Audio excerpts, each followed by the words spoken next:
আমি ঘরে একা ছিলাম আর আমি ঘুমের ভান করেছিলাম। আর দেখি সেই কাজের ছেলেটি ধীরে ধীরে আমার দিকে এগিয়ে আসছে।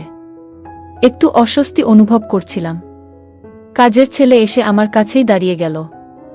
আমার মনের ভেতর এক ধরনের ভয় আর কৌতূহল কাজ করছিল।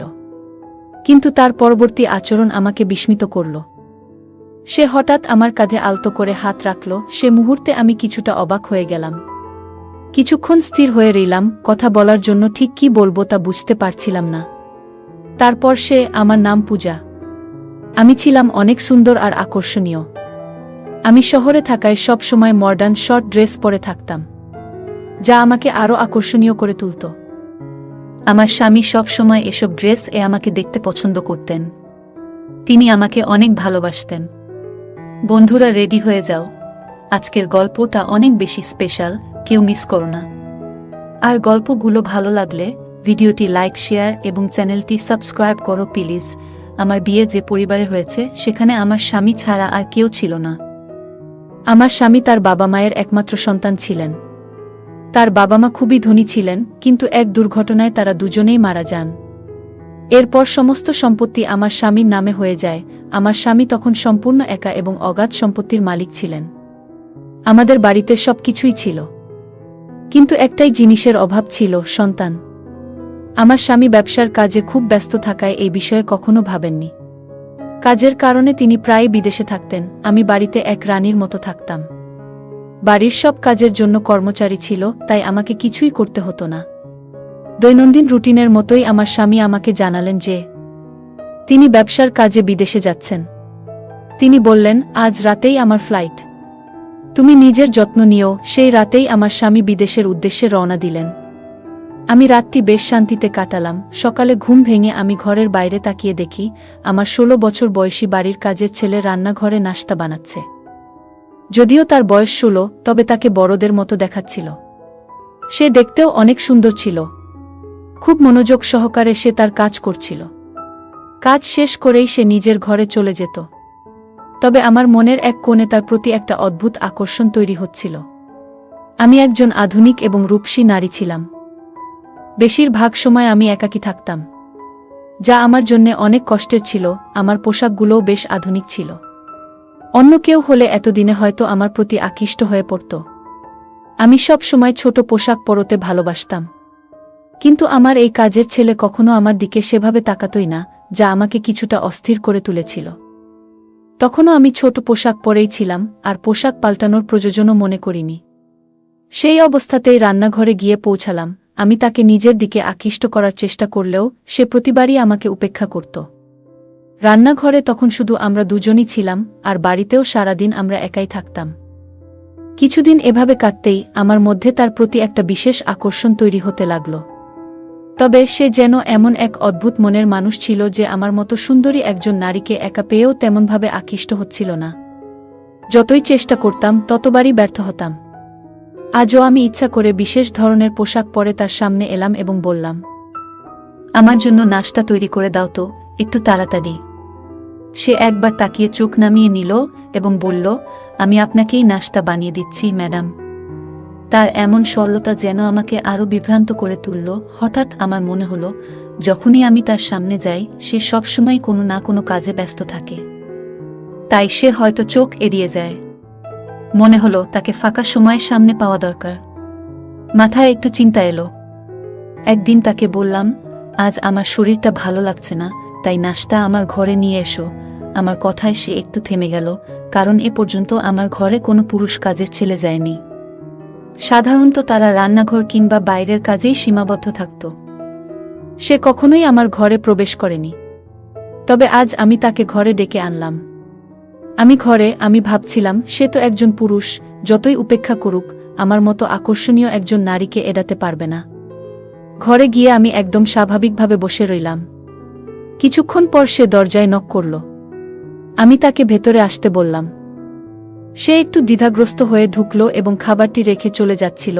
তখনই আমি তাকে থামিয়ে দিলাম।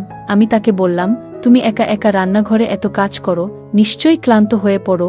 তোমার সাহায্যের জন্য যদি আর কেউ দরকার হয় তবে আমাকে বলো। কথা বলার একটা অজুহাত খুঁজছিলাম, যেন সে আমার দিকে কিছুটা আকৃষ্ট হয়। কিন্তু সে মাথা নিচু করে দাঁড়িয়ে থেকে বলল, না ম্যাডাম, আমার কোনো সমস্যা নেই। আগে বড় এক পরিবারে কাজ করেছি, যেখানে অনেকের জন্য খাবার বানাতে হতো। এখানে তো 2 জনের জন্যই করতে হয়, তাই আমার জন্য কাজ সহজ। এরপর আমি বললাম, একটা বিষয় আমাকে খুব ভাবায়। তুমি কি আমার একান্ত কথা শুনবে? সে কিছুটা বিস্মিত হয়ে আমার দিকে তাকালো। আমি বললাম, আমার স্বামী আমাকে সবসময় স্বাধীনতা দিয়েছেন, কিন্তু এই স্বাধীনতার অর্থ এতটা স্বাধীন ভাবিনি যে আমাকে বাড়ির যুবক কাজের লোকদের মাঝে একা রেখে তিনি চলে যাবেন। আমি বললাম, আমার স্বামী তোমার উপর এত বিশ্বাস করেন কেন? তোমার মধ্যে এমন কি আছে? আমার প্রশ্ন শুনে সে কিছুক্ষণ চুপ থাকল। তারপর বলল, এটা তো আপনার স্বামীই বলতে পারবেন। আমার কাজ এই বাড়ির দায়িত্ব পালন করা, আর সেটা আমি যথাযথভাবে করছি। যদি কোনো অভিযোগ থাকে তাহলে আপনি তাকে জানাতে পারেন। সে চলে যাওয়ার চেষ্টা করছিল, তখনই আমি বললাম, আমার তোমার উপর বেশ কিছু অভিযোগ আছে। আমার কথায় সে একটু অস্থির হয়ে গেল, কারণ আমার সুরে কিছুটা কড়াভাব ছিল। সে ভেবেছিল আমি হয়তো তার কাজ নিয়ে অসন্তুষ্ট, আসলে আমার মনোভাব অন্যরকম ছিল। সে চিন্তিত হয়ে বলল, আপনার কি অভিযোগ আছে আমার বিরুদ্ধে? আমি তো সবসময় চেষ্টা করি যাতে আপনাকে কোনো অসুবিধা না হয়। আমি বললাম, এই বাড়িতে রাতে একা থাকলে আমার একটু ভয় লাগে। আমি চাই আমার সঙ্গে একটি সাহায্যকারী থাকুক, কারণ বাড়ির সবাই কাজ শেষে কোয়ার্টারে চলে যায়। আমার কথা শুনে সে কিছুটা বিস্মিত হল। আমি ইচ্ছা করেই তাকে কিছুক্ষণ আমার ঘরে রাখতে চেয়েছিলাম, মনে মনে নিশ্চিত ছিলাম যে সে আমার দিকে বেশিক্ষণ তাকিয়ে থাকতে পারবে না। আমার সামনে খাবার ছিল, তবে তখন আমার মন সেই নতুন কাজের ছেলেটির দিকে চলে গিয়েছিল, যার বয়স মাত্র 16। আমাদের কথোপকথন চলছিল এবং হঠাৎ খেয়াল করলাম, তার দিকে তাকিয়ে থাকতে থাকতে আমার দৃষ্টি একসময় তার দিকে নেমে এলো। আমি একটু থমকে গেলাম। আমার এমনভাবে তাকানো দেখে ছেলেটি একটু অস্বস্তিতে পড়ল এবং কৌতূহলী চোখে তাকিয়ে বলল, ম্যাডাম, এসব বিষয়ে আপনার স্বামীর সঙ্গে শেয়ার করুন। এরপর সে দ্রুত ঘর থেকে বেরিয়ে গেল, আর আমি চুপচাপ বসে ভাবতে লাগলাম, যাকে এতদিন শুধু কাজের ছেলে ভেবেছিলাম, সে যেন সম্পূর্ণ আলাদা এক ব্যক্তিত্ব। এই চিন্তা আমার মাথায় ঘুরতেই থাকল। এরপর আমি নীরবে তাকে লক্ষ্য করতে শুরু করলাম। পরদিনও আমি তাকে আমার ঘরে আসতে বলার চেষ্টা করলাম, কিন্তু সে সোজাসাপটা বলে দিল, আমি বাজারে যাচ্ছি, তাই নাশতা বাইরে করে নিন। তার কথায় আমি অবাক হয়ে গেলাম। কেন যেন তাকে নিয়ে আর কোনো আদেশ দিতে পারছিলাম না। মাঝে মাঝে সে আমাকে লুকিয়ে দেখত। একদিন দুপুরে ঘুম থেকে উঠে মনে হলো তার জীবনটা কেমন তা জানার ইচ্ছে হলো। তাই আমি কোয়ার্টারের দিকে পা বাড়ালাম, কারণ সে কোয়ার্টারে থাকে। যেন দেখার চেষ্টা করি তার জীবনযাত্রা কেমন। জানতাম সে কোয়ার্টারেই থাকে। তাকে নিয়ে আমার কৌতূহল যেন দিন দিন বাড়ছিল। আমি তখন কোয়ার্টারের দিকে এগোচ্ছিলাম, হঠাৎ দেখলাম সে ধীরে দরজা বন্ধ করছে। আমি চুপচাপ দাঁড়িয়ে তার দিকে তাকিয়ে রইলাম। এরপর সে বাড়ির দিকে পা বাড়ালো এবং সোজা আমার ঘরের দিকে হাঁটতে লাগল। সে আস্তে করে আমার ঘরের দরজা খুলল এবং ভেতরে ঢুকে গেল। আমার মন আতঙ্কে ভরে উঠল, কারণ সে নিশ্চয়ই বুঝে যাবে আমি ঘরে নেই। দ্রুত রান্নাঘরে গিয়ে লাইট জ্বালিয়ে পানির জগে পানি ভরতে লাগলাম। কিছুক্ষণ পরে সে আমাকে খুঁজতে খুঁজতে রান্নাঘরে চলে এলো। আমাকে দেখে বলল, আপনি এখানে? আপনাকে ঘরে না দেখে একটু চিন্তিত হয়ে পড়েছিলাম। আমি তাকে দেখে বললাম, তুমি কেন আমার ঘরে আমাকে খুঁজতে গিয়েছিলে? আমার প্রশ্নে সে হঠাৎ অপ্রস্তুত হয়ে গেল এবং গলা সামলে বলল, আসলে পানি নেওয়ার জন্যই গিয়েছিলাম। আজ জগে পানি রাখা ভুলে গিয়েছিলাম, তাই ভাবলাম একটা বোতল দিয়ে আসি। আমি তার দিকে তাকিয়ে রইলাম, কারণ আমি তো পানির জগটা আসলে শুধু একটা অজুহাত হিসেবে ব্যবহার করছিলাম। আমার ঘরে পানি আগে থেকেই ছিল। এরপর সে নীরবে নিজের কোয়ার্টারের দিকে ফিরে গেল, আর আমিও ঘরে ফিরে এসে দরজা বন্ধ করে চিন্তায় মগ্ন হয়ে রইলাম। এতদিন তাকে শুধু একজন কাজের ছেলের মতো দেখেছিলাম, যে সবসময় নিজের কাজ করত আর আমার সঙ্গে আমার চোখা এড়িয়ে চলত। একবার তো সে আমার ঘরে আসতে সরাসরি মানাও করে দিয়েছিল। তবে আজ হঠাৎ সে আমার ঘরে কেন এসেছিল? তার এই আচরণে আমি বিভ্রান্ত হয়ে পড়লাম এবং সারারাত এসব ভেবে কাটালাম। সে লিখিয়ে আমার ঘরে আসত আর আমি সেটা জানতামই না। পরদিন সকালেও এই বিষয়টি নিয়ে আমি চিন্তা ছিলাম। তাকে তখন সম্পূর্ণ অন্যরকম একজন মানুষ মনে হচ্ছিল। সে আজও আমার সামনে সেই একই শান্ত দৃষ্টিতে তাকিয়েছিল। এখন সে প্রায় আমার দিকে তাকিয়ে থাকে। সে মাথা নিচু করে নম্রভাবে কথা বলছিল এবং আমাকে খাবার দিয়ে আবার ঘরের কাজে মন দিল। রাত নামল, আর আমি সারা রাত এপাশ ওপাশ করেই কাটালাম। সিদ্ধান্ত নিয়েছিলাম, এবার যদি সে আমার ঘরে আসে তাহলে আমি প্রশ্ন করব, তার আসল উদ্দেশ্য জানতে চাইব। আমার মনে হচ্ছিল রাতে আমি ঘুমিয়ে পড়লে সে ঘরে ঢুকে কেন আসে। কিছুক্ষণ পরই দরজার কাছে পায়ের শব্দ পেলাম। সঙ্গে সঙ্গে আমি ঘুমের ভান করে পড়ে রইলাম। কিছুক্ষণ পর দরজা খুলে সে ঘরে ঢুকল। তার এভাবে ঘরে আসা আমাকে অস্বস্তিতে ফেলে দিল। সত্যি বলতে আমি খারাপ চরিত্রের কেউ নই, তবে তাকে নিয়ে এক অদ্ভুত আকর্ষণ অনুভব করছিলাম, তাই তার মনোযোগ পেতে চেষ্টা করছিলাম। কিন্তু কখনোই মনে করিনি সে আমার সম্মানহানি করবে বা আমার একাকিত্বের সুযোগ নেবে। আমি ঘরে একা ছিলাম, আর তাকে ধীরে ধীরে আমার বিছানার দিকে এগিয়ে আসতে দেখে আতঙ্কিত হয়ে পড়লাম। স্বামীর উপর হতাশা কাজ করছিল, কিভাবে সে আমাকে একা এখানে রেখে অচেনা লোকের উপর এতটা বিশ্বাস করতে পারল। কাজের ছেলেটি আমার বিছানার কাছে এসে থেমে গেল। আমার বুকটা আতঙ্কে ধকধক করতে লাগল, কিন্তু তার পরবর্তী আচরণ আমাকে অবাক করল। সে হঠাৎ আমাকে এমনভাবে স্পর্শ করল যে আমি কিছুটা বিস্মিত হয়ে পড়লাম। এক মুহূর্ত স্থির হয়ে থাকলাম, কোনো কথা বললাম না, আর কিছুক্ষণের মধ্যেই সে চলে গেল। পরের দিন মনটা যেন অদ্ভুত এক অনুভূতিতে ভরে ছিল, বারবার সেই ঘটনার কথা মনে পড়ছিল। কিছু সময় পর যখন সে আমার কাছে খাবার নিয়ে এল, আমি নিজের ভাবনা গুছিয়ে নিলাম। তাকে দেখে আমার ভেতরে এক অজানা ভয় কাজ করল। আমার প্রতিক্রিয়া দেখে সেও কিছুটা থমকে গেল। আমি তাড়াতাড়ি বললাম, আমার এখন খিদে নেই, তুমি খাবার রেখে যাও, আমি পরে খাবো। এটা বলে আমি তাড়াতাড়ি নিজের ঘরে চলে এলাম। এখন আর আগের মতো স্বাভাবিক থাকতে পারছিলাম না। তার আচরণ বারবার মনে পড়ছিল। পরের রাতেও সে একইভাবে আমার ঘরে এলো এবং আমার বিছানার কাছে এগিয়ে এলো। আমি ঘুমের ভান ধরে পড়ে রইলাম। যদিও মনে মনে তার সাথে প্রশ্ন করতে চাইছিলাম, কিন্তু আমার মধ্যে যেন সেই সাহসটা খুঁজে পাচ্ছিলাম না। প্রতিদিন একই ঘটনা ঘটতে থাকল, আর যখনই আমার স্বামী ফোন করত আমি সব ঠিক আছে বলেই কাটিয়ে দিতাম। কিন্তু দিন দিন আমার অস্বস্তি বাড়তে লাগল। সে লুকিয়ে আসত আর আমার কাছে এসে চুপচাপ দাঁড়ায় থাকত এবং পরে চলে যেত। মনে হতো তার মধ্যে এক অদ্ভুত রহস্য লুকিয়ে আছে, যা আমি জানতাম না। এক রাতে সে আবার আমার ঘরে ঢুকল এবং সে চলে যাওয়ার পর আমি আস্তে করে উঠে তার পেছনে এগোলাম। লক্ষ্য করলাম সে বাড়ির বাইরে কোয়ার্টারে না গিয়ে গেটের দিকে এগোচ্ছে। এ দৃশ্য দেখে আমি একটু ভয় পেয়ে গেলাম। রাতের এ সময় সে কোথায় যাচ্ছে? আমি সারা রাত অপেক্ষায় কাটালাম, কিন্তু সে আর ফিরল না। তার এসব অদ্ভুত আচরণে আমার ঘুম উড়ে গেল। অপেক্ষা করতে করতে ভোর ৫টা নাগাদ দেখলাম সে ঘরে ঢুকছে। তার পরনে থাকা কাপড়ে লাল দাগ দেখা যাচ্ছিল, যেন খুব ক্লান্ত ছিল। দ্রুত কোয়ার্টারের দিকে যেতে শুরু করল, আর আমি অবাক হয়ে ভাবতে লাগলাম সে সারা রাত কোথায় ছিল। তার এই রহস্যময় আচরণ আমার মনে ভীতি ও সন্দেহের সৃষ্টি করল। সে তো আমার কাছে কেবল একজন তরুণ চাকর, কিন্তু তার এমন অদ্ভুত আচরণে তাকে নিয়ে আতঙ্কিত হচ্ছিলাম।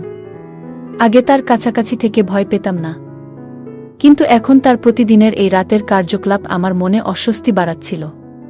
রাতে আমার ঘরে এসে যাওয়ার পর সে কোথায় যেত এবং কেন ভোর ৫টা নাগাদ ফিরে আসত, এই সব কিছু ভাবতে গিয়ে আরও ভয় বাড়ছিল। আমার স্বামী প্রতিদিন কাজ থেকে ফিরলে খুবই ক্লান্ত থাকত এবং তার জামাকাপড়ও বেশ নোংরা হয়ে যেত। আমি ছোটবেলা থেকে খুবই যত্নে বড় হয়েছি, তাই এই ধরনের পরিস্থিতি দেখে ভীত হয়ে যেতাম। আমার মানসিক শান্তি বিঘ্নিত হচ্ছিল, যার ফলে আমি প্রায় অসুস্থ হয়ে পড়ছিলাম। একদিন আমার স্বামী আমাকে ফোন করে আমার স্বাস্থ্যের খোঁজখবর নিল।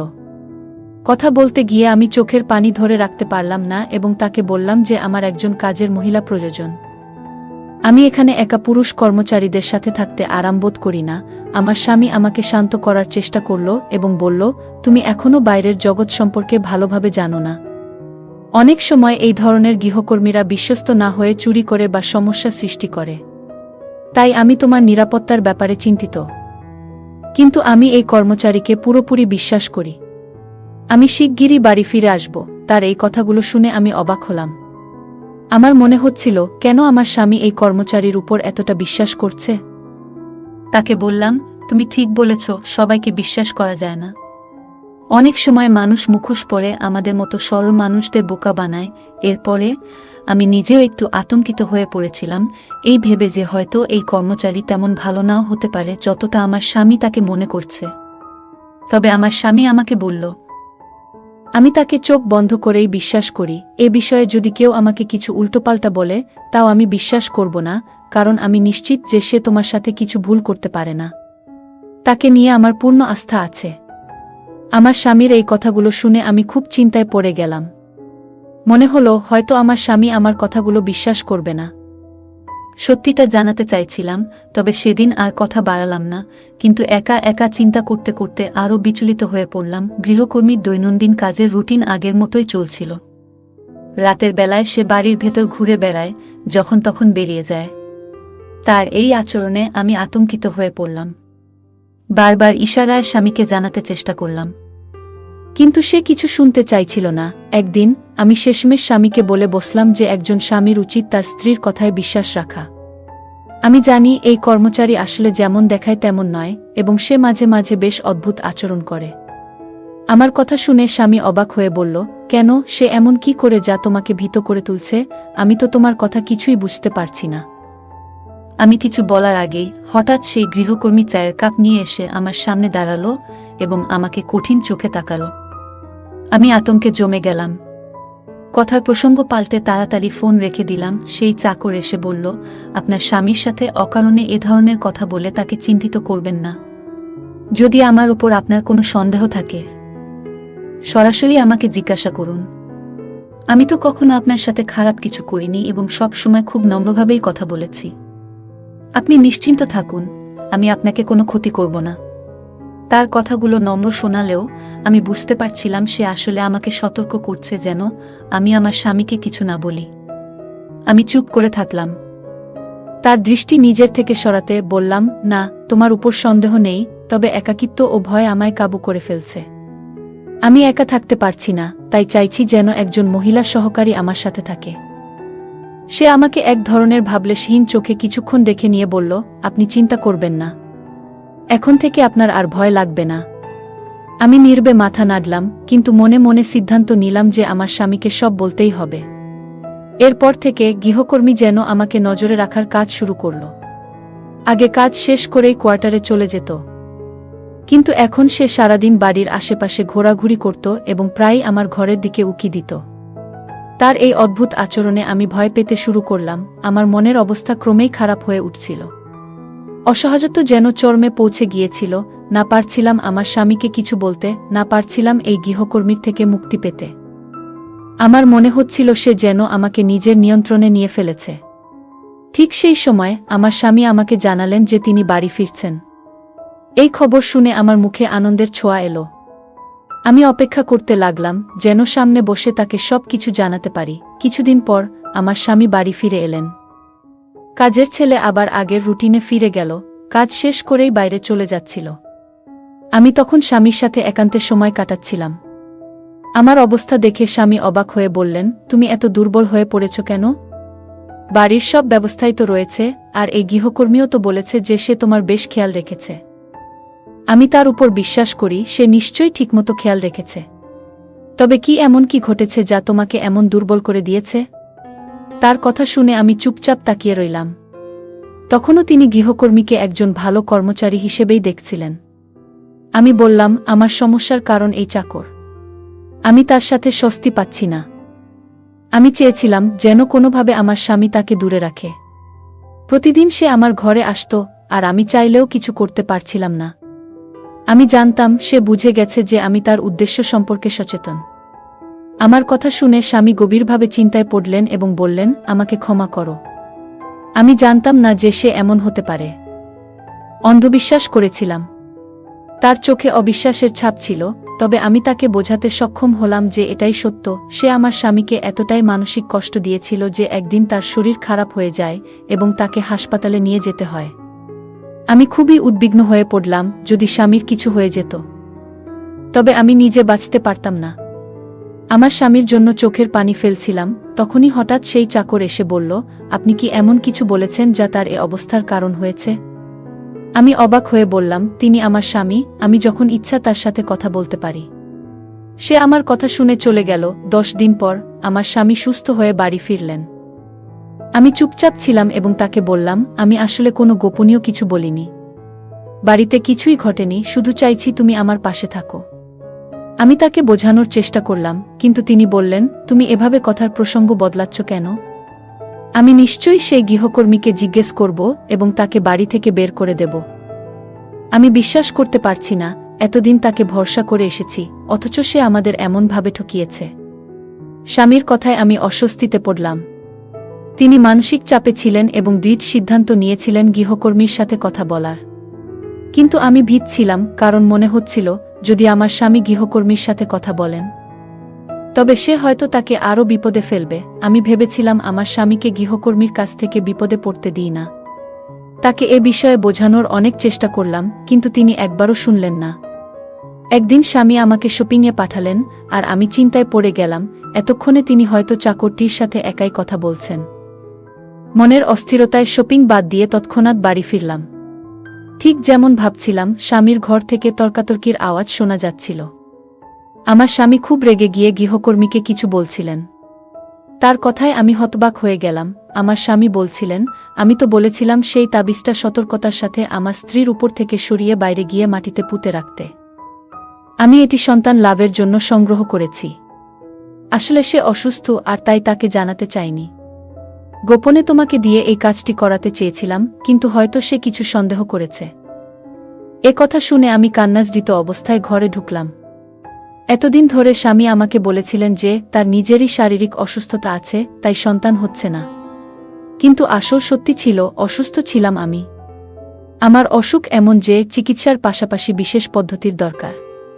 এজন্যই তিনি আমার অসুখের কথা গোপন রেখেছিলেন, যাতে আমি মানসিকভাবে ভেঙে না পড়ি। আমার স্বামী আমাকে অনেক ভালোবাসতেন। আমার স্বামী কখনোই আমাকে মানসিকভাবে ভেঙে পড়তে দেননি। প্রতিদিন গৃহকর্মীটি সেই তাবিজটি আমার শরীরের উপর দিয়ে নিয়ে বাইরে ফেলে আসত, যেন আমার অসুস্থতা দূর হয়। এই সত্যি জেনে আমি লজ্জায় মাথা নিচু করে কাজের সেই ছেলের কাছে ক্ষমা চাইলাম।